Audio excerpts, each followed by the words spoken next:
Hello everybody, this is TipTop MTG here today with another Magic the Gathering video. In today's video, I'm going to be covering a ton of news about Ikoria, well, at least today. So they did this like half an hour stream where they dropped a bunch of information, and a lot of it, they went through it really fast, so I thought it'd be cool to make a video covering a bunch of different topics so you can watch what you want to know and you don't have to watch what you don't want. So this is the first video in that little cycle, and I'm going to be talking about the mechanics of Ikoria. So this is just covering the mechanics of Ikoria, not Commander. I'll be doing a video just covering the Commander product coming out shortly. So why don't we jump right into this? So they had this big stream, and in it they kind of revealed these mechanics one by one, and we saw some card previews. So I'm going to show you some cards with the mechanic on it, and I'll explain it.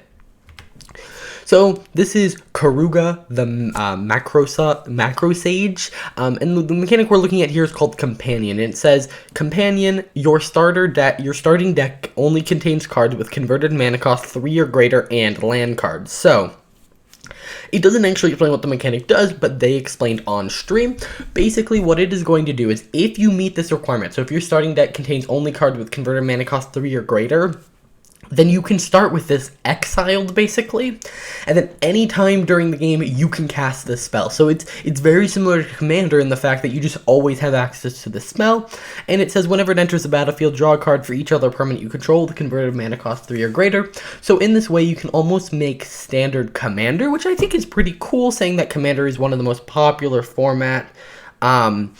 It's just, I really like the mechanic. It's interesting. Now, I'm worried that someone will end up finding a deck that meets like 5 different conditions, and then they'll have like 5 different commanders, and this works also in Commander, so you could technically have 2 commanders if your entire deck meets the criteria. It depends on the criteria, really, and their balancing of it, if this mechanic ends up being good, but overall, it looks really fun. This is the only example they gave us.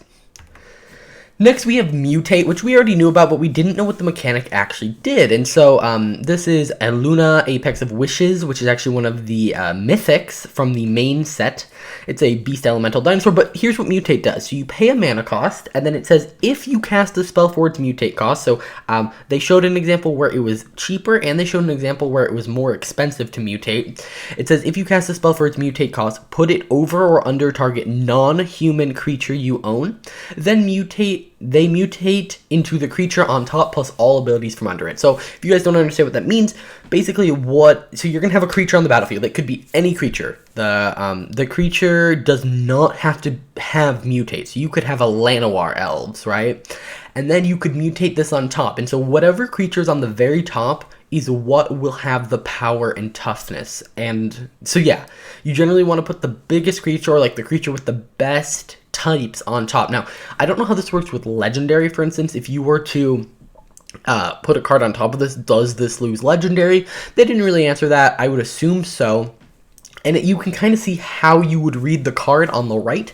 You would read as a legendary creature, beast elemental dinosaur. You'd read all of his text. You'd see that he's a 6/6, and then you'd add reach.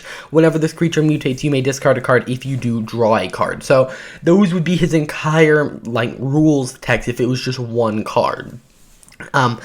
This doesn't really address some of the issues I thought Mutate would have. For instance, one kill spell is now killing 2 creatures. I thought it would have been cool if they made it so like whenever the top creature died, or like if the creature died, the top creature got destroyed, and then you have to keep the bottom one. Also, you can mutate as many times as you want. So if your deck is entirely mutate creatures, you could have one ginormous creature. So, okay.